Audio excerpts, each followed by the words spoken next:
What's up, everybody? It's the Digital World Podcast. And let's get right into the clip because this is something you guys need to see.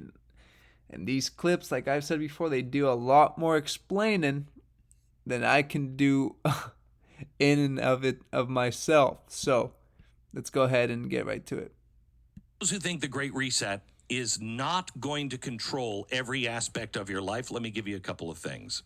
They are now taking the next step to shape global, regional, and industry agendas, end quote, with a new digital ID system.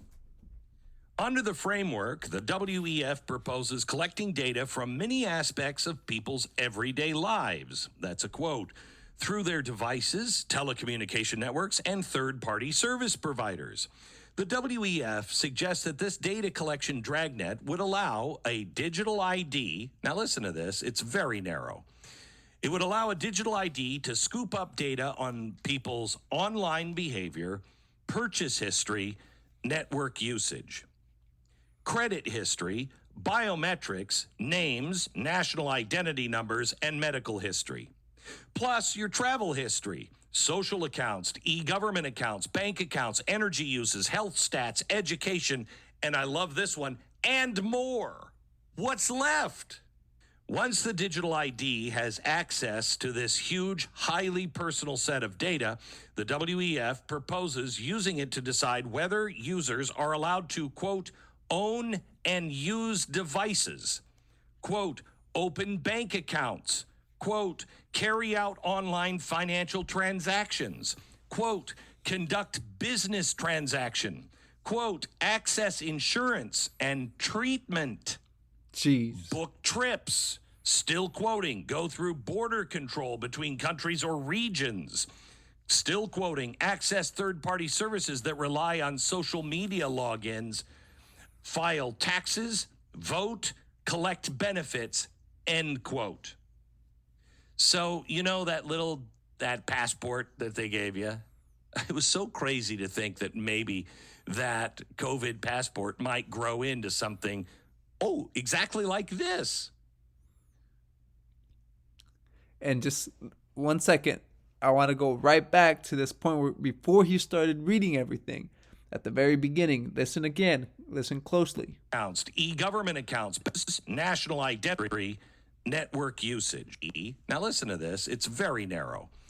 It would allow a digital ID to scoop up data on people's online behavior, purchase history, network usage, credit history, biometrics, names, national identity numbers, and medical history.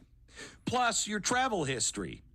So, literally, folks, everything, every aspect of your life is going to be, if it's digitalized, they can control it. And that's where it's headed. Now it keeps going. In this advancing digital agency, the power of data intermediaries report, the WEF positions this digital ID framework as part of the solution to a trust gap in data sharing, and notes that vaccine passports, which were mandated across the world during COVID-19, do by nature serve as a form of digital identity. The WEF also praises the way vaccine passports have allowed governments to harvest data from their populations, I'm quoting, without notice or consent. Oh, I love that when our government does that, don't you? Quoting, at a collective level, vaccine data is incredible public health asset. Additionally, the WEF provides a specific example of how digital IDs could be used to authenticate a user by using fingerprints, a password, or identity verification technology, and decide whether they should be granted, I'm quoting, access to a bank loan by judging their profile, which may include biometrics, name, national identity number, and history, which may include credit, medical, and online purchasing history. The WEF goes on to suggest that digital IDs will allow for the selection of preferences and making of certain choices in advance, and ultimately pave the way for automated decision making, where a trusted digital assistant automates permissions for people and effectively manages their data across different services. They're also talking about turning your heartbeat into a digital ID. In this advancing digital... So you guys see how draconian it can get and how it can quickly spiral downward. And people think this is mere conspiracy and that it will never happen and they're all for the greater good. Folks, when in history have you seen that they use this for the greater good? It is always a means to achieve control. And you're looking at a time period of human history that's very vital. And it's a turning point. And I think that the scene has been set.